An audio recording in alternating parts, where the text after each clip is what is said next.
আসসালামু আলাইকুম, সবাইকে নতুন একটি ভিডিওতে স্বাগতম। সবাইকে স্বাগতম জানাচ্ছি জাপানের হিউগো প্রিফেকচারের কোবে সিটি থেকে।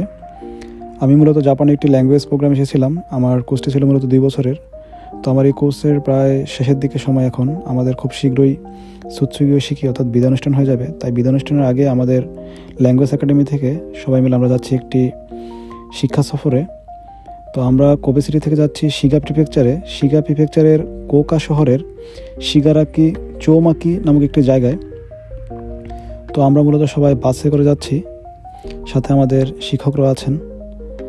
তো মূলত আমাদের কোবে সিটি থেকে এই স্থানটিতে পৌঁছাতে আমাদের সময় লাগবে প্রায় 2 ঘন্টা 30 মিনিটের মতো।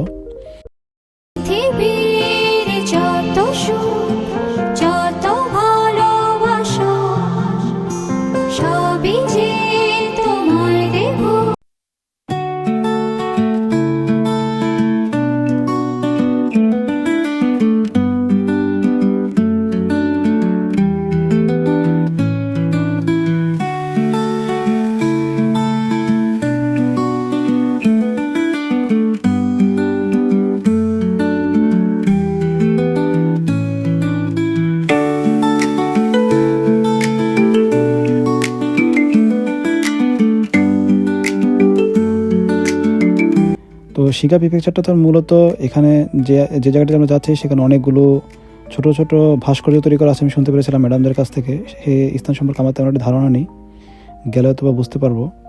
আর তাছাড়া সেখানে আরেকটি স্থান রয়েছে, সেটা হচ্ছে নিনজা ভিলেজ। অর্থাৎ আমরা যে স্থানটিতে যাচ্ছি সেখান থেকে আমরা ঘোরা শেষ করার পরে ওইখানে সবাই খাওয়া দাওয়া করবে। অর্থাৎ আমাদের এখানে তো বিভিন্ন রিলিজনের আছে, যারা আমরা মুসলিম তারা অথবা খাওয়া দাওয়া করবো না, যারা অন্য ধর্মের আছে তারা খাওয়া দাওয়া করবে। ওখানে আমাদের কিছু অ্যাক্টিভিটিস আছে, সেগুলো শেষ করার পরে আমরা ওখান থেকে চলে যাবো আবার নিনজা ভিলেজে। তো আসলে যাওয়ার সময় পাহাড়ি রাস্তা অর্থাৎ অনেক সুন্দর লাগতেছে। আমার খাগড়াছড়ি, বান্দরবন এবং রাঙামাটি পার্বত্য জেলার কথা মনে হচ্ছিল। তো দেখতে অনেকটা ওরকম হলো। এখানে অনেক সুন্দর পরিপাটি গুছানো এবং খুবই নিরাপত্তাগুলো এখানে মেনটেন করা হয় এবং ট্রাফিক সিগন্যালগুলো খুব সুন্দরভাবে মেনটেন করা হয়। আর রাস্তা তো আসলে বলার অপেক্ষা রাখে না, অনেক সুন্দর, খুব সুন্দর করে ডিসিপ্লিন ওয়াইজ এগুলো করা হয়েছে। তো যেতে যেতে আসলে বাসের জানলা দিয়ে দেখতেছিলাম যে আসলে জাপানের প্রাকৃতিক সৌন্দর্য। তো আমরা আসলে চলে এসেছি এই শিগারাকি চৌমাকিতে। এখানে মূলত ছোটো ছোটো আসলে এগুলোকে ভাল্লুকের মধ্যে দেখা যাচ্ছে, ছোটো ছোটো অনেকগুলো ভাস্কর্য তৈরি করে রাখা হয়েছে।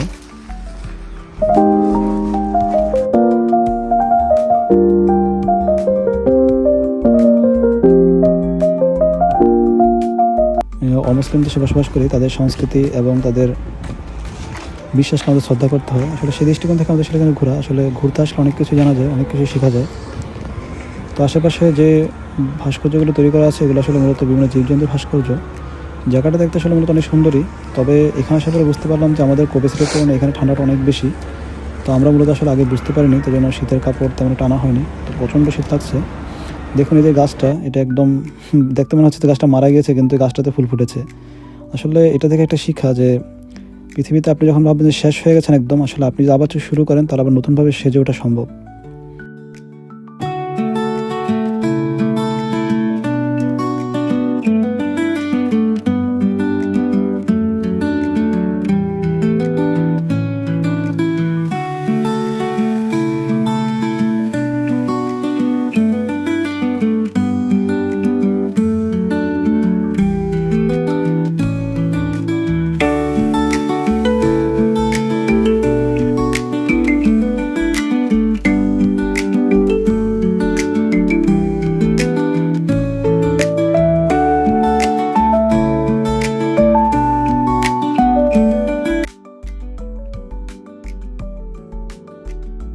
এই ভাস্কর্যগুলো কীভাবে তৈরি করে সেটা দেখার জন্য এবং আমাদের জন্য ব্যবস্থা আছে কিছুটা চেষ্টা করার, যে আমরা তৈরি করতে পারি কিনা। তো দেখি একটু চেষ্টা করে আসলে কীভাবে তারা তৈরি করে।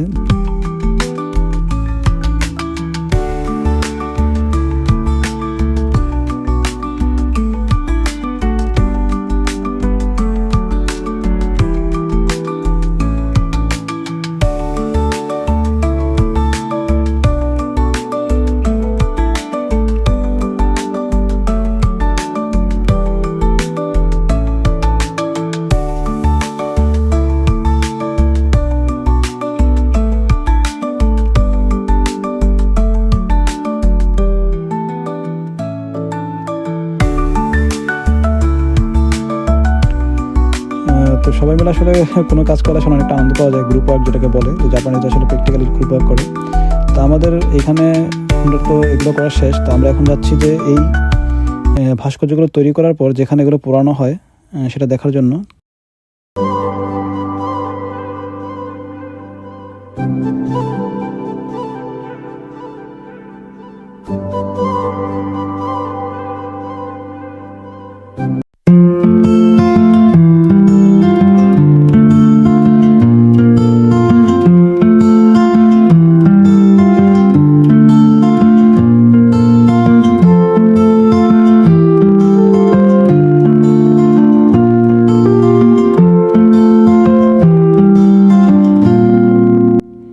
মাটির একটি ঘরের মধ্যে দেখতে পাচ্ছেন, এটা হচ্ছে মূলত তারা পূর্বে প্রায় 30 বছর আগে, আমি জিজ্ঞেস করলাম আমার গাইডকে, তিনি বললেন যে প্রায় 30 বছর আগে এখানে যে ভাস্কর্যগুলো তৈরি করা হতো সেগুলো এখানে পোড়ানো হতো, অনেকটা আমাদের বাংলাদেশের ইট ভাটার মতো।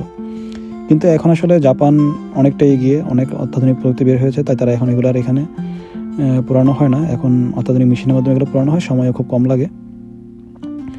তো পুরনো ঐতিহ্যটা আসলে ধরে রাখার জন্য বা পুরনো স্মৃতিটা যাতে এখানে যারা ভিজিটররা আসে অর্থাৎ টুরিস্ট আসে তারা যাতে বুঝতে পারে, সেজন্য জাপানিজ সেটা খুব যত্ন করে এখনও ধরে রেখেছে, যাতে মানুষ এসে দেখতে পারে তারা এগুলো পূর্বে কীভাবে কাজ করতো বা এখানে কীভাবে করা হয়, মাটির জিনিসপত্রগুলো কীভাবে পোড়ানো হয় সেটা স্মৃতি রক্ষার্থে আসলে এখানে মূলত করা। এখানে কাঠগুলো রাখা আছে, কাঠ দিয়ে পুড়িয়ে আসলে এগুলো পোড়ানো হতো।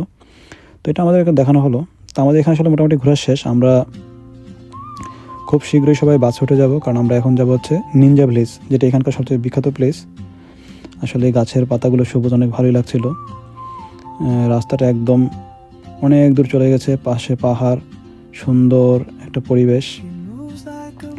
আসলে এখানে যারা বসবাস করে তাদের আসলে জীবনটা আসলে অনেক সুন্দর বলা যায়, কারণ একদম সিমসাম পরিপাটি, কোনো রকমের হইচই এখানে নেই, নীরবতা।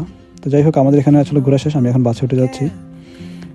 বাসে যে আমার ফ্রেন্ডরা এখানে বসে আড্ডা মারছে, তারা আসলে একটু আগেই চলে এসেছে।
英語も OK。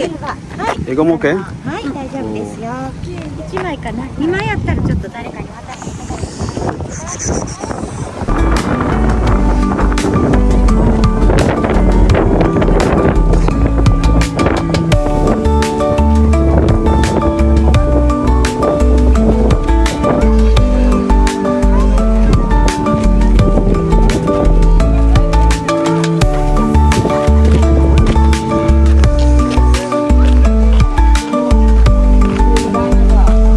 Let's go ninja.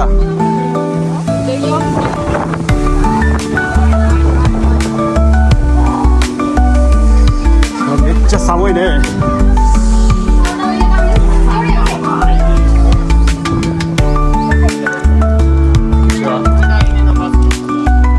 1台も。トイレ休憩一旦したい方はトイレそこにあるので。一旦そこでベースの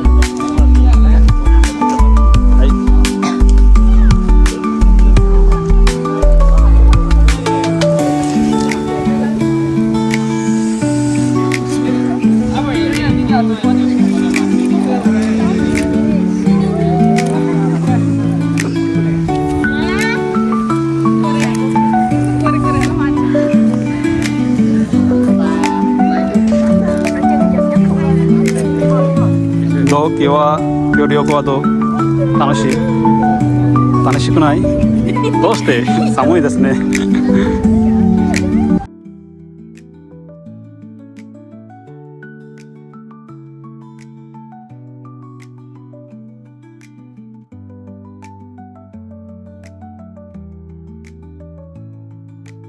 যেটুকু বুঝতে পারছি এটা একটা গ্রামের মতো একটা জায়গা একটু ফরেস্ট আছে এখানে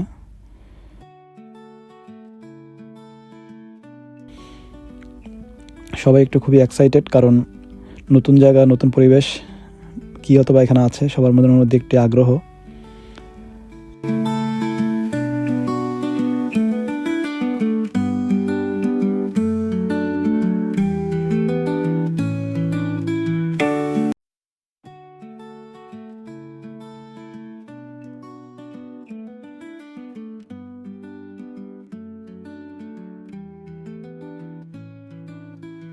তো আসলে জাপানে যেটা হয় যে আমরা যখন সবাই ট্যুরে বের হই একসাথে তখন অনেকটাই ভালো লাগে আর আমাদের ল্যাঙ্গুয়েজ একাডেমিটা খুবই ভালো আমাদের এই 2 বছরের মধ্যে আমরা প্রায় এ পর্যন্ত 5টা কি 6টার মতো আমরা ট্যুরে গেছি এর মধ্যে 3টাই ছিল অনেক লং জার্নি এর আগে আমরা গিয়েছিলাম তত্তরি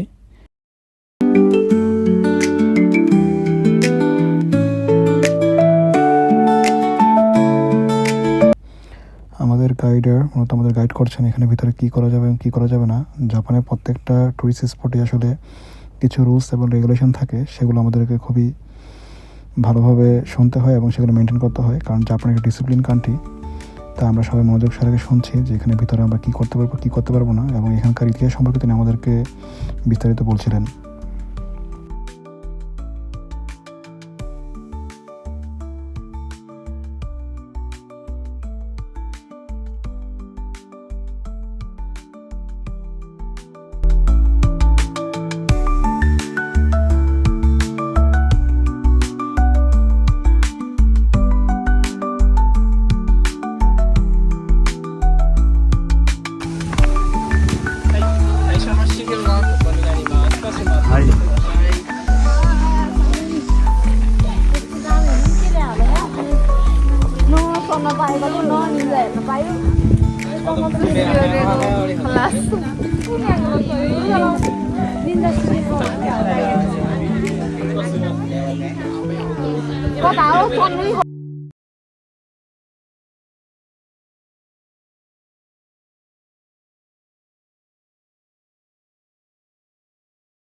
শেষ পর্যন্ত ভিডিওটি দেখার জন্য আপনাকে অসংখ্য ধন্যবাদ তো জাপানের বিষয়ে যদি আপনার কোনো আগ্রহ থাকে বা জাপান বিষয়ে কিছু জানতে চান তাহলে আপনি আমার কমেন্ট বক্স জানাতে পারেন আর এই ভিডিও সম্পর্কে আপনি আপনার মতামত জানাতে পারেন আর যারা জাপান আসতে যাচ্ছেন আপনাদের যদি কিছু জানা থাকে আপনারা কমেন্ট বক্সে জানাতে পারেন সবাই ভালো থাকবেন আসসালামু আলাইকুম